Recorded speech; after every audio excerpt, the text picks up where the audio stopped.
Hello, it's The Nose. It's our weekly cultural roundtable. In the second part of our show today, we'll be talking about The Outlaws, a dramedy, a British dramedy available on Prime Video. It's basically the creation of Stephen Merchant, the beanpole who often accompanied Ricky Gervais on his adventures earlier in his career. But perhaps most notably, it stars, in its ensemble cast, it stars Christopher Walken. America cannot get enough of Christopher Walken. and he delivers in this. I think no matter what our panel decides about The Outlaws, Walken does not disappoint.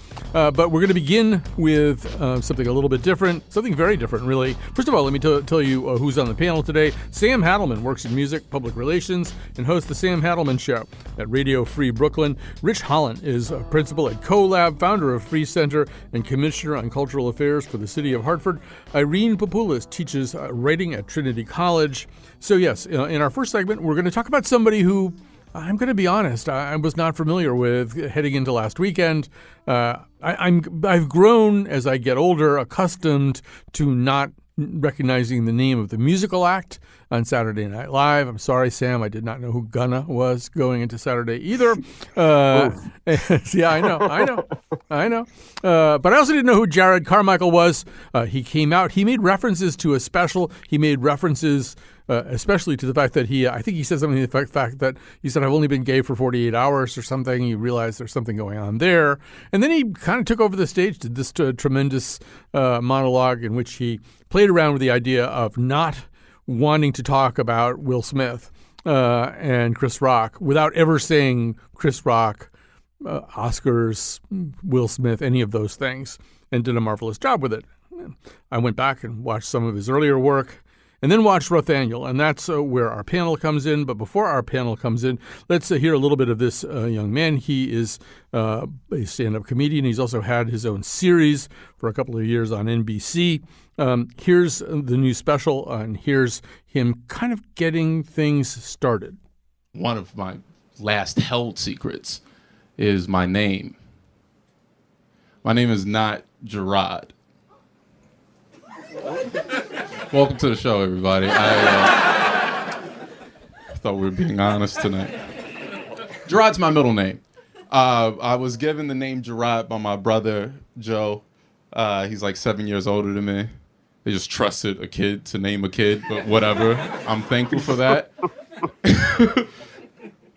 Without him, I'd have to go by my real name, my first name, which we don't talk about. My dad named me, he combined his dad's first name and my mom's dad's first name and mushed them together. Not to make something elegant, like, William Edward or something like that. It's more like Toyota-thon.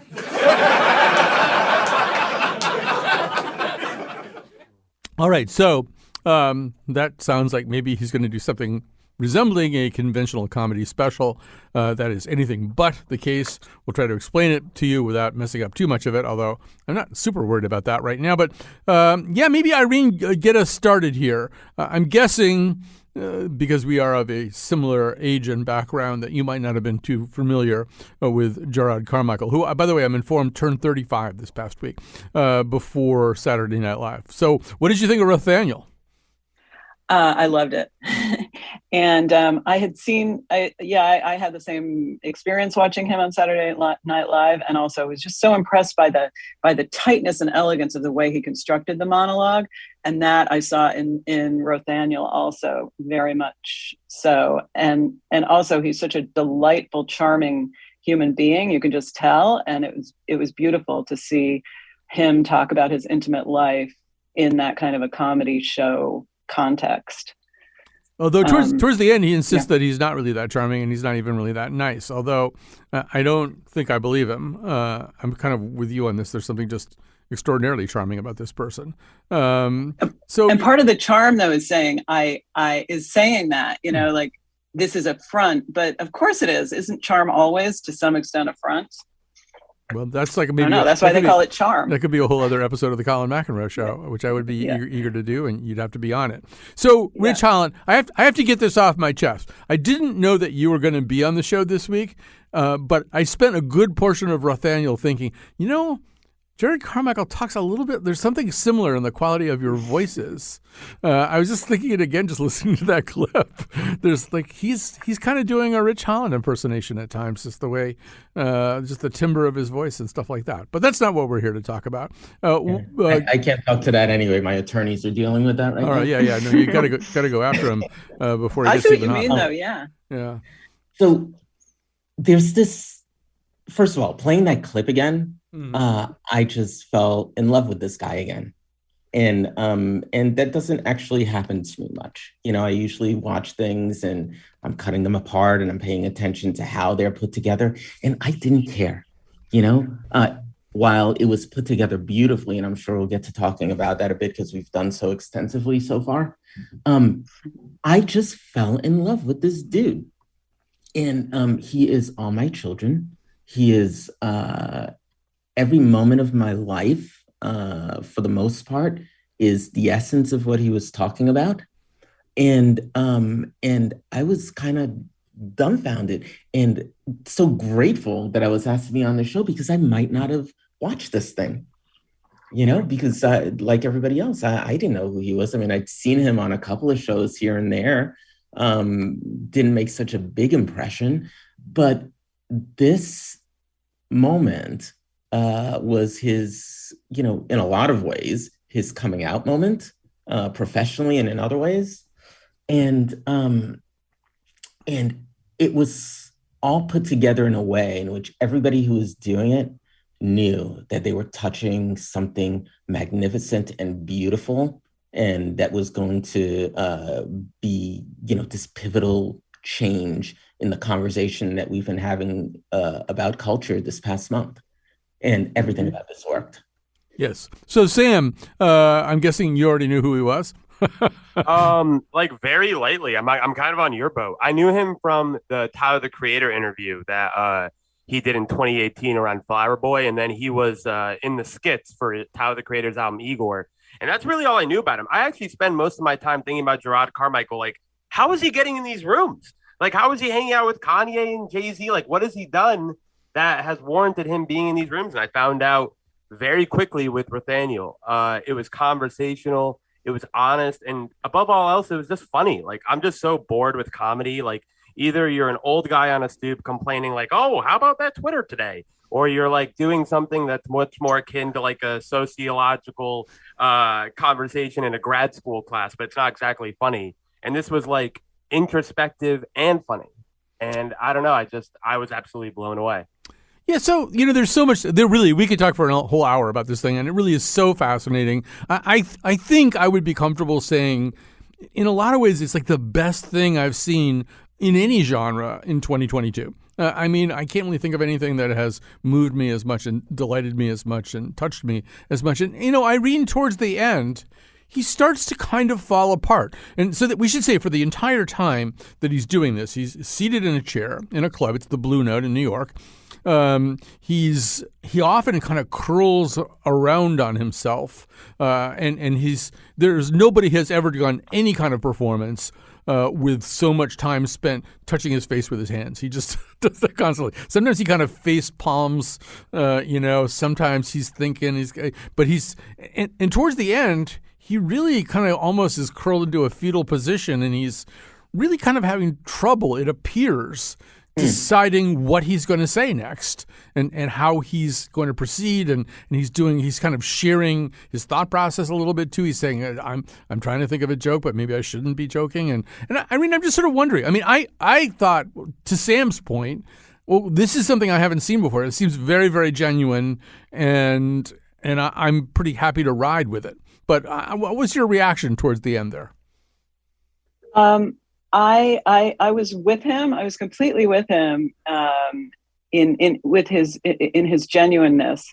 Then I started thinking later about could that have been, was that studied too? Because there's a lot that happens at the end that feels extremely spontaneous, but was it how spontaneous was it? I started to wonder. But in a way, after I've thought even further about that, I think, does it really matter? As Rich kind of sort of suggested, I'm not sure how much it matters or whether it matters or does it change it in any way, because it's such I was thinking about self-revelation. Everyone says, oh, everyone wants to expose themselves and reveal themselves. And this is a very different kind of self-revelation. It's kind of, I'm really going to let you in deep. It's not just I'm going to show off, or I'm going to sort of make a performance out of my inner pain. It's really, I love how he said at the beginning, and I think this is why it's almost like a different kind of genre, because at the beginning he said something like, I have so many things I want to tell you. And that brings it's not I have so many things I want to say, it's I want to tell you. And because he wants to tell us, he wants to tell me as the listener. And he manages to do that, to feel like he's not doing it because he wants to show off in some kind of way, but he really wants to say, this is what it, and the whole theme is secrets that he brings up very early. And it's kind of like, I'm going to tell you some secrets that are really serious. It's not I don't know what it's not the kind of secret that's like scandal. It's more, this is what it's really been like for me. And that's so powerful that I almost feel like whether it's studied or not, it's totally working. Yeah. Before we go to the other panelists, I want to just make sure that people understand, because I'm not sure I even made it clear. But so a little bit of the structure of this is he introduces you to his family. He tells you about various members of his family in a very funny way. Then he reveals that he's gay, and he's managed to reach his mid-30s without having done this in a fairly public-facing career. I just want to say also, I went back and watched some of his old stand-up, and he performs as a straight guy. I mean, he does a whole thing, for example, about dating white women, and if white women are willing to go out with he knows their grandmothers are dead. Because otherwise, otherwise they might see his picture on their phones or something, and it would just be really a big problem. So he does that kind of stuff. So he comes out as gay, and then he reintroduces you to his family. This time, those same people, in a pretty unaffirming way, dealing with his gayness. But I just want to let's play A3 here, Kat. This is kind of what comes after the revelation. Look, I'll say this. I actually think that it's important to say this. I believe in the black family. I think that black men should marry black women and have black babies and raise them to be smart, just good citizens, educated. I think that's very, very important. Right. 100%. I think gay black men should be able to whoever the we want. What is the consequence? There are no black babies coming from the kind of sex I have, okay? It's all getting flushed. It doesn't matter. Doesn't matter. So as you can see, he's still able to be very funny about this kind of stuff. So Rich, yeah, well, maybe we should talk a little bit about the thing that Irene was talking about a little bit. One thing that we sort of debated and tried to get some information about is, did he do all this in just one performance? Is it multiple performances? It seems so incredibly spontaneous, certainly in its final, let's say, 2/5, that I just can't. I had a hard time believing it could be done over and over again with different audiences. Because the other thing that he does is create this really intimate space there in this club. But give me some of your thoughts about this. My thoughts on I think the pacing changed. If you watch the edits, if you watch the shot selections at the beginning when he was doing the jokes that he had on his list to do. There was some deliberateness. There was some expectedness to how it was cut. There was the shot from behind him where you see the audience while he's talking. There's the wide shot from the front. There's the close up to the right. There's the camera positions that allow him to change and pivot. And in a space that size, I don't see that we could get that many cameras in there all at once, so it seemed like different shots had to come from different performances. However, if you watch as it gets to that back end where he gets to that point of the show that was known, which was the announcement that he's gay, the shot choices reduced dramatically at that point. You don't see as many of these other camera angles come to play anymore. You mostly see one or two camera angles. And I get the sense that the front end might have occurred over a couple of sequences, but that back end is a thing that happened in one performance. And I get the sense that it has something to do with that list that I was talking about. I think that that folks who are performing show up with this list of what they're going to talk about, right? And then they take a look at how far am I willing to expose? How deeply am I willing to be seen? And you make a list of things that you're willing to show this time, more than you've ever shown before. And you get to that point, I think, where you've got everything imaginable on the list, and then you look and you recognize that there's one or two things that aren't there, right? So you take them off the list and you don't share those, right? Maybe the next time you share those. So I get the sense that he showed up with this really robust list of things that he was prepared to share and prepared for any of the consequences of sharing them. You know, for example, his mother didn't know he's gay, you know, and that the entire aspect of sharing that with his mother was going to be a really difficult thing for him to do. And you could see him being calculated and thoughtful and recognizing the consequences of making that declaration. The more the audience was asking him questions, the more he was diving into areas that he might not have expected to expose at the time. That is so profoundly intimate that I don't think that part could have ever happened twice.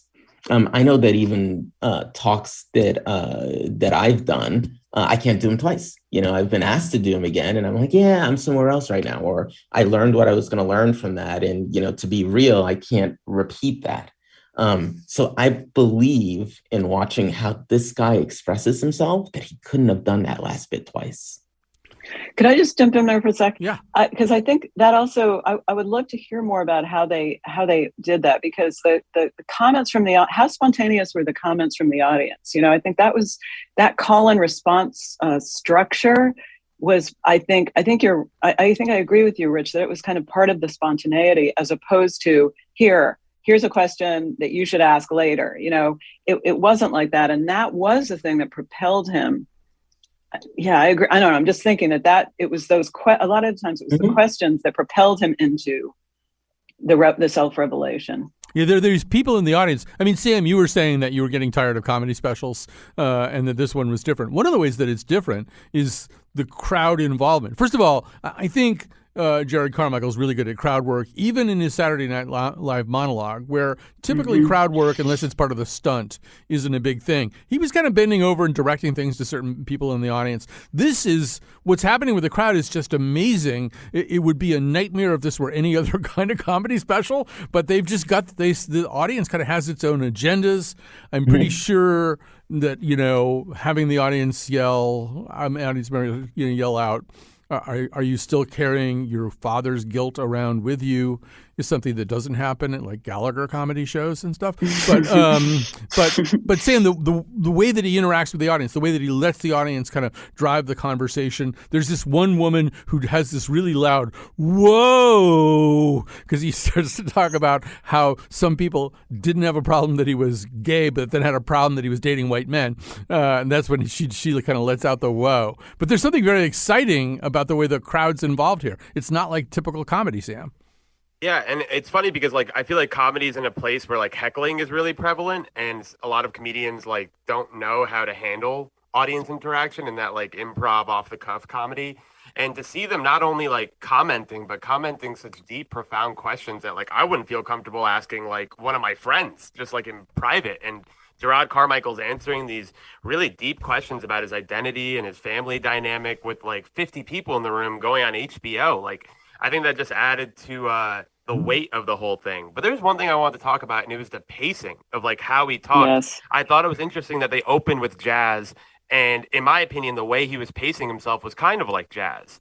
Like, it was really off the cuff. At moments, it was really intense, really fast paced, kind of very funny. And then at other moments, he was sitting there in pure silence and just kind of contemplating. There was this one shot right at the end where he stares right into the camera.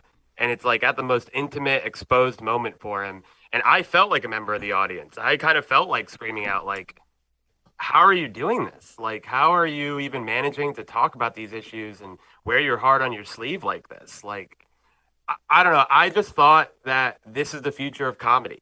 Like, it wasn't low-hanging fruit. He didn't talk about things that, like, every other comedian wants to talk about. It just felt like he was talking about himself, and that's really hard in today's world to not make it about the absurdity of today, but it was all about him. And it just felt like, I don't know, I felt like talking to your friends at, like, the end of a night, and you just kind of talk about anything. Like, I felt like I knew him afterwards, so. Go ahead.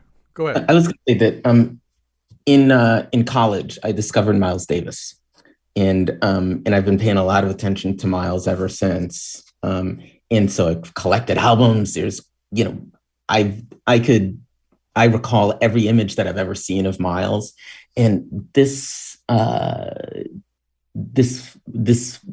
sit down, I can't call it a stand up. This sit down routine felt very much like summoning Miles Davis for me. The way he moves his body is the way Miles plays. It has that same kind of intentionality and then fluidity about it. Everything, the way the movie looked down to the red shirt came straight out of Miles's Blue Note sessions.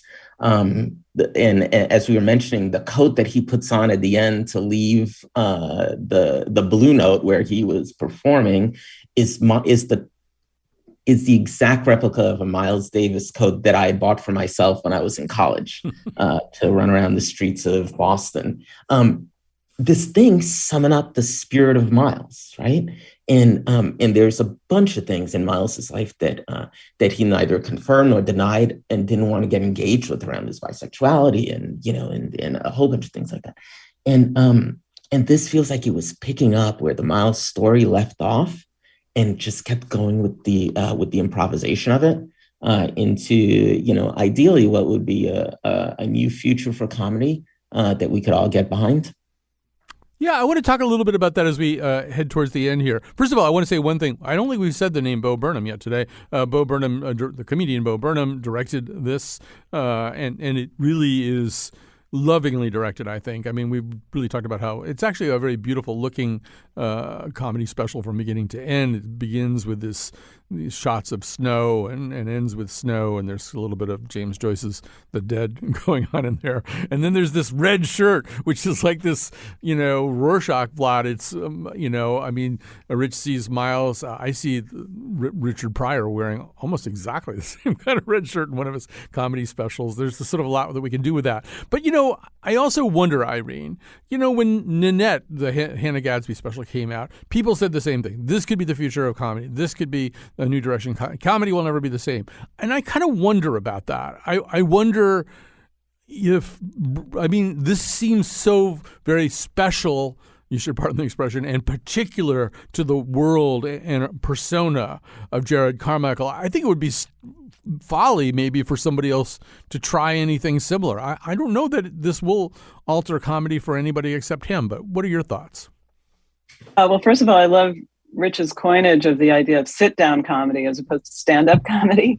But yeah, I kind of cringe at the thought of people trying to imitate that, because you can't imitate it. And that's the thing about an improvisation, as Rich is suggesting. And so for people to try to do that would just be cringe-inducing if they weren't really speaking from their heart, so to speak.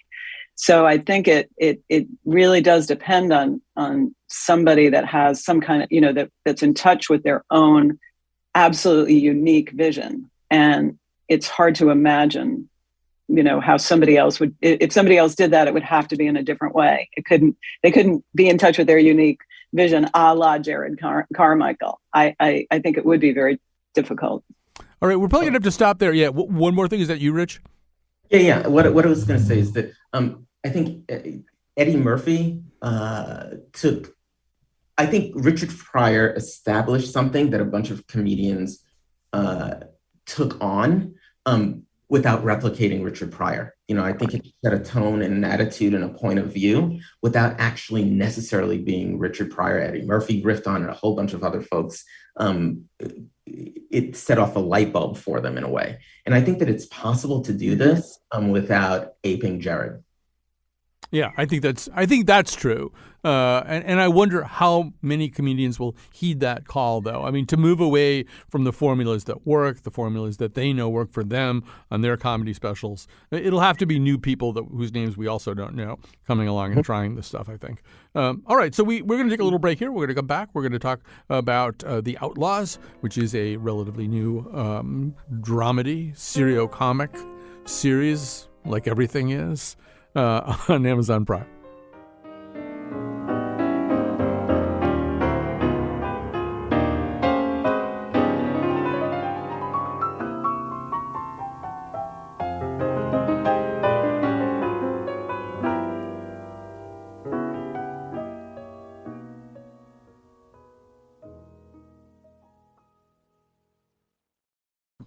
We're back. This is The Nose. Our panelists today are Rich Hollant, Sam Hadelman, and Irene Papoulis. We're going to talk about The Outlaws. It's a BBC One series. I think it might have been called The Offenders in England. A BBC One series created by Stephen Merchant. 6 episodes, and they're now available on Amazon Prime.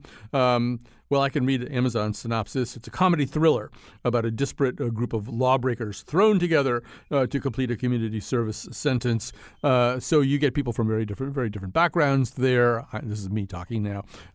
None of them have committed terrible offenses, but they are stuck in one of those community service or community payback, I think they call it there, situations where they have to pick up trash and put to rights a very disorderly kind of warehouse site, and they don't get along. They're very different. Then they start to bond. This is kind of familiar, but it stars the ever delightful Christopher Walken, who turned 79 last week. I guess he and Jerrod Carmichael both had birthdays, and Stephen Merchant, who's pretty familiar. You might recognize some other people like Ian McElhenney from Game of Thrones, Dolly Wells from Emmendall is the name of the series, and Richard E. Grant. It is always great if we have time to visit with Richard E. Grant, even in a very constricted role. So let's play a little clip from the show. This is, you're going to meet the character played by Christopher Walken.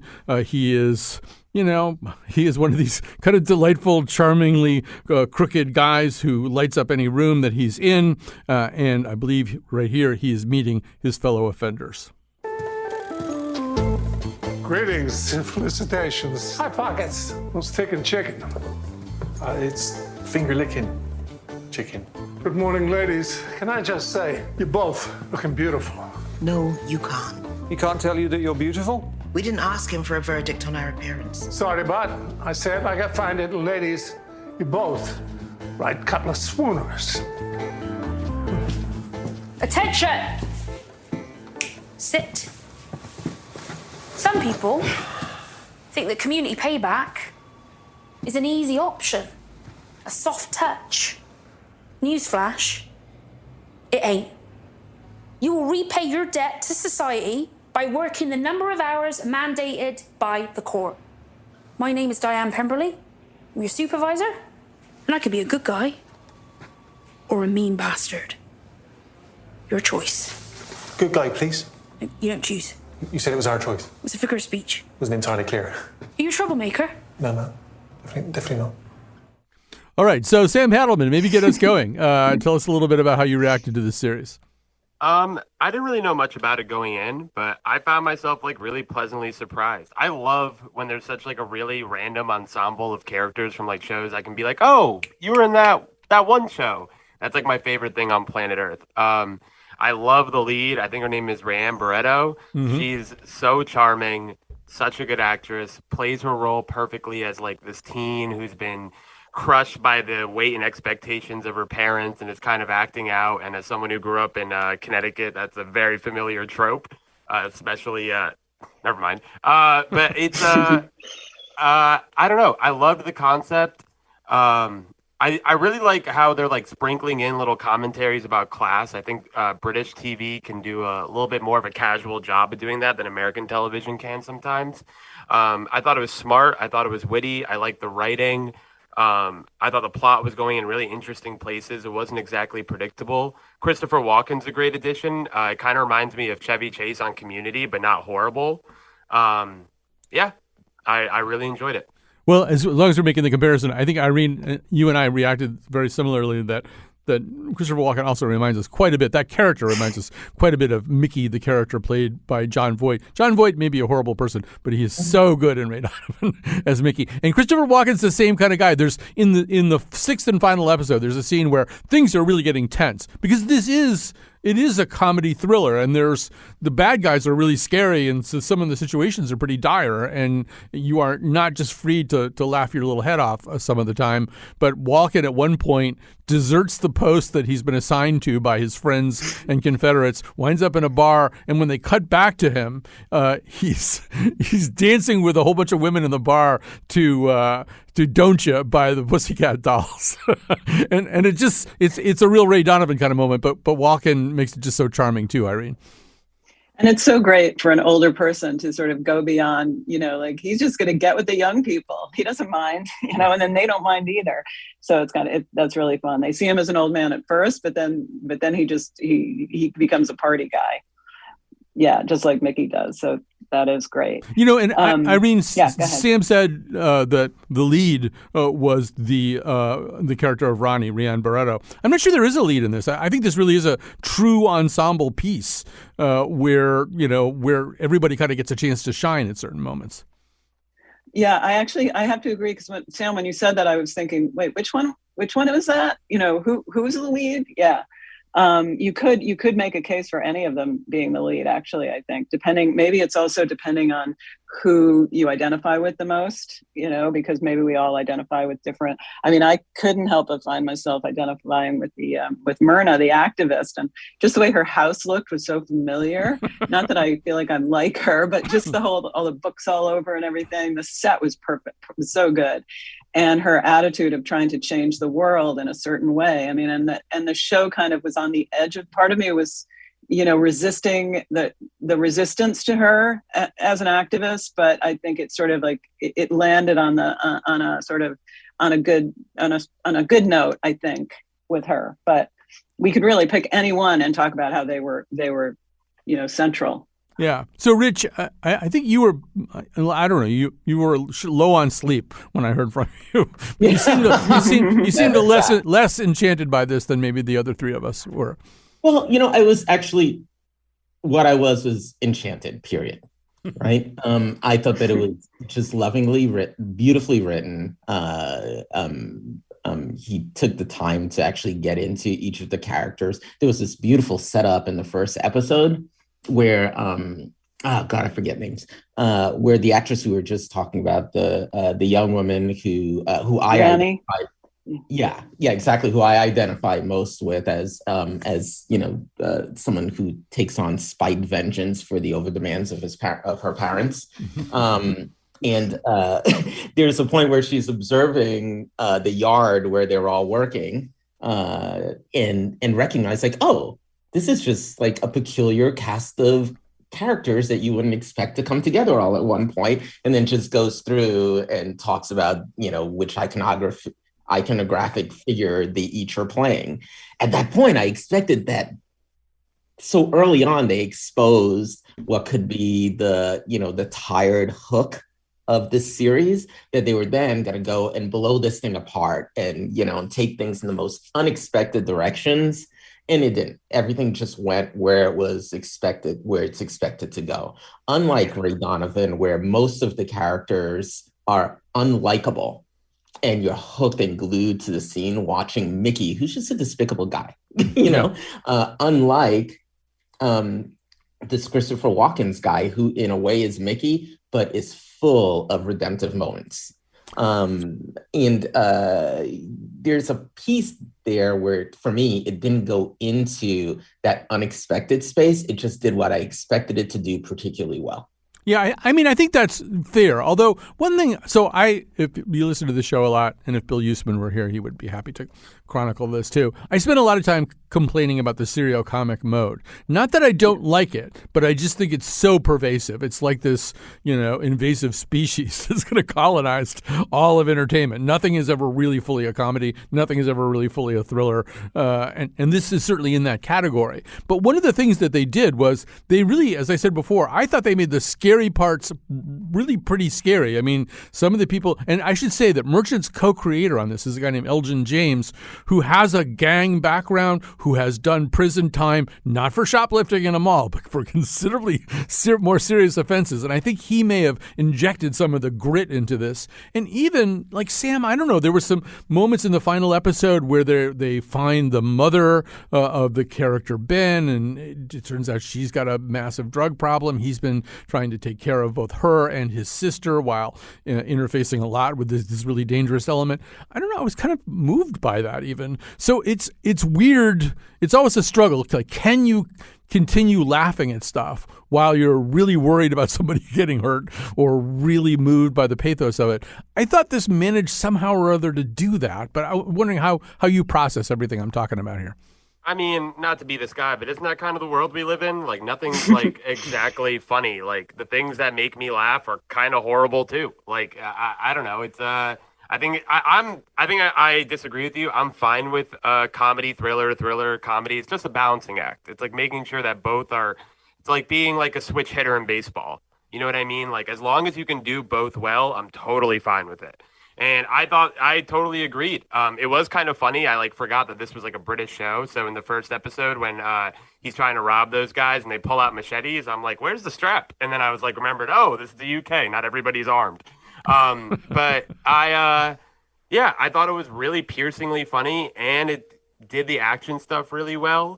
But I just think that's kind of the future of TV. Nobody just wants like a traditional sitcom or a traditional thriller. Adding like a spice here or there of it being kind of funny, I'm all right with it. I think it's good for television. All right. So, I don't think the form itself is bad. Just there's too much of it. But I think the other question I have, and Irene, I'm going to play a clip here, is like I missed this the first time around. And this is an example of Merchant's a very funny writer, and he actually writes with kind of peculiar beats the way that Tina Fey does to a certain degree. So I'm going to play a little clip. This is Stephen Merchant in his role as Gregory Dillard, and Eleanor Tomlinson as Lady Gabriella Penrose Howe, better known as Gabby. I should say Eleanor Tomlinson, very, very beautiful actor who people remember the reboot of Poldark. She was Demelza. And I'm always especially impressed when somebody who looks like that can also be really, really funny. So here's the conversation they're having. She wants to stage this thing that sounds an awful lot like the Fire Festival. And they're working on the name for it. So this is B2. The festival's on your father's country estate, so what about a name which evokes the English country garden? You know, like Country Fest. Sounds like Fest. Sunset Gardens. Sounds like a high-end hospice. Greensleeves? Toddler with a cold. No, it needs to be more rock and roll. How about rural carnage? No, I'm just picturing some kids caught in a threshing machine. What about something like Woodstock? You know, like posh stock, livestock, beef stock, fish stock, lock stock. What's the USP of this festival? Okay, I want it to be inclusive, uniting people, exchanging ideas. So, the sharing festival. No, we'll only attract swingers. We'll never get the lube off the croquet lawn. Okay, meditation camp, mindfulness camp. Contemplation camp. Concentration camp. I don't think so. No? Naming things is really hard. Really makes me think twice about having a baby or a jewelry line. Okay, there's like 18 jokes in there, Irene. So good. I'll never be able to hear Greensleeves again without thinking of a toddler with a cold. And I just think it's worth mentioning that the comedy is delivered. Sometimes I was almost too nervous to pay attention to it. Yeah. So what do you say about that? I mean, it's fast and it's witty and it's funny and it's fun. And there's words that we don't know as Americans that I love. I mean, not from that scene, but another scene I learned the word banjax, B-A-N-J-A-X, which means smashed, and they just sort of throw in words like that on a regular basis. Yeah. All right, Rich, you get the last word to take us out here. I'm going to take us out with this. Kafka was actually hilarious. So I think that there is that the space where we bring good humor to really intense and serious situations with gravitas is critical. I think we take in the gravitas more if we're warmed up by the humor, and vice versa. So I think that the genre can work. I think that this series actually works, and there's more to do with it. Maybe season 2, after all of the setup that's necessary for season 1, might be the kind of thing that I'm excited to see, but this I enjoyed watching. All right. Last thing I want to point out is that Stephen Merchant, in order to get Christopher Walken interested in this, had to fax the script to him, because Christopher Walken, to this day, does not own a computer and has never owned a computer and has never sent an email and does not own a cell phone. And occasionally, I think, is handed a cell phone on sets where they want to be able to ping him and get him back. But other than that, he has never possessed a cell phone. So part of the, otherworldly charm of the wonderful Christopher Walken. All right, let's take a break. We'll come back. We'll make some recommendations.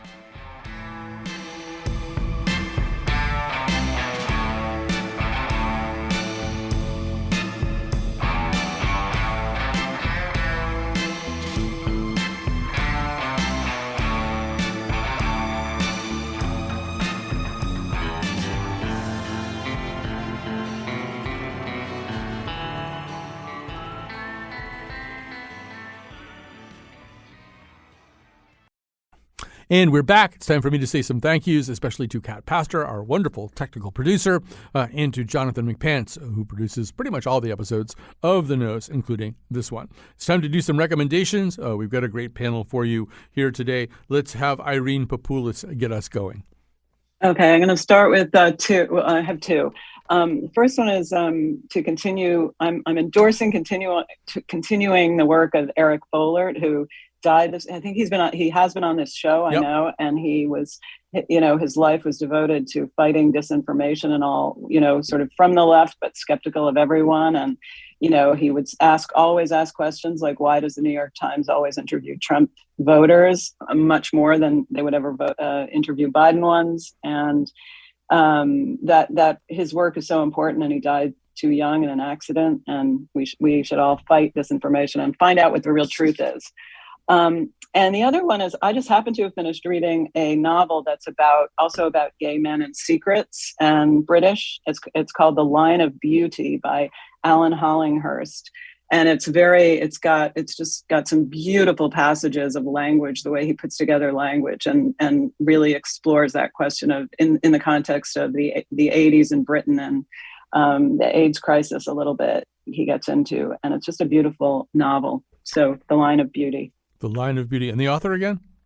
Alan Hollinghurst. Oh, okay. So Sam Hadelman, what about you? I'm going to throw out 2 recommendations. The best show on television is back, Atlanta. It is like Seinfeld meets The Twilight Zone. It is, again, I watch it. As you guys know from me being on the show, I watch a stupid amount of television. It is the best show on TV, and it has been for a while. Definitely check it out if you haven't. Yeah, we need to figure out how to deal with that on The Nose. We did an episode about Atlanta's first season, but I feel like now that they're rolling into the third, and the third's really different and stuff like that, we may have to revisit it somehow. Anyway, continue, Sam. And this was probably like one of the more fun days for music releases in a while. So I'm going to give out an album that I will be listening to this weekend. It's called Ramona Park Broke My Heart by Vince Staples. Vince Staples is a West Coast artist. I promise it's not too jarring for anybody over the age of 50 who's listening. I promise you can listen to it. I wouldn't have you go home and listen to something that you'd be embarrassed to listen to in traffic. You'll really enjoy it. He's very introspective, very interesting instrumentals. I think you'll like it. Again, it's Ramona Park Broke My Heart by Vince Staples. All right. Thanks so much, Sam. Rich Hollant, how about you? Sure. I have 2. I'm picking up on my affection for Jerrod Carmichael right now. And so I'm going to make 2 recommendations of 2 folks 2 Black men for whom I've had very similar affection. The first I mentioned earlier is Miles Davis. listen to again. It's worth it. Complete Blue Note studio sessions from 52 to 54. It's just absolutely beautiful. And there are parts in this where you could hear these professions of love, professations of he's professing love in some parts of these in a way that I've never really heard before or since. The other piece that I'd love to recommend is from the year I was born, 1963, The Fire Next Time by James Baldwin. It's this really sort of intense look at this growing civil rights movement from someone who is being so intensely honest and careful and thoughtful about everything that he's experiencing through it. And much like Carmichael, he touches on what it means to be queer in a Black community as well as part of some of the stuff that we need to liberate in order to be liberated. So James Baldwin, The Fire Next Time. Both great recommendations. So I'm going to, first of all, I happened to rewatch Margin Call, the J.C. Chandor movie about the financial collapse. And first of all, it's a great movie. It really might be the best movie made about the 2008 collapse. No love lost for The Big Short. That's a great movie, too. There's something about this that's special. But I especially was watching, as I often do, Kevin Spacey. And I know he's been canceled. And I know that his behavior has apparently not always been exemplary. I'm just sort of not willing to give up Kevin Spacey. I'm not willing to give up an actor who can do that. And I could say that about I could say that about K-Pax. I could say about a lot of Spacey performances. But the humanity that he summons to the role in Margin Call is just so powerful and so remarkable. And there's so much skill behind it. And yeah, I'll probably get emails or tweets or something. I don't care. It's the Brian Francis Slattery rule, which is his cancellation formula is you have to sort of divide the enormity of whatever the offense is by the value that the artist has, the value of the work the artist creates. You have to come up with some kind of coefficient because they're not all the same. So anyway, I have no influence over anybody, but I don't want to give up Kevin Spacey. He's too good. And I also recommend the first episode, because that's all I've seen, of Tokyo Vice. Even if you're not going to watch the whole thing, it's based on some memoirs of a reporter named Jake Adelstein, who became the first crime reporter at a famous Tokyo newspaper. But the first episode is directed by Michael Mann. You don't get to see Michael Mann direct a lot of television, and he really Michael Manns that first episode. So I don't even know if I'll watch the whole thing, but he really puts you right there in Tokyo. If you like Stephen Merchant, I would recommend watching at least some of the series Extras, which he and Ricky Gervais did together. And he sort of is the second banana in that one, as he often is. But it's a lot of fun, and there's some just insane cameos in Extras. I'm not even going to say who, because I don't want to wreck it. But it's a terrific series kind of about the world of movies and show business and television. All right, we're going to stop there. What a great panel. Thanks very much to Rich and to Sam and to Irene and to all of you for listening. Yeah, we all be laughing, talking, joking. Talking about this and talking about that, and talk about everything as a matter of fact. Oh yeah, talk about Torrington, Vernon, Danbury, Waterbury, Alderberry, Woodbury, hitting on New Britain, Vernon. I already said that one. Avon, Farmington. Yeah.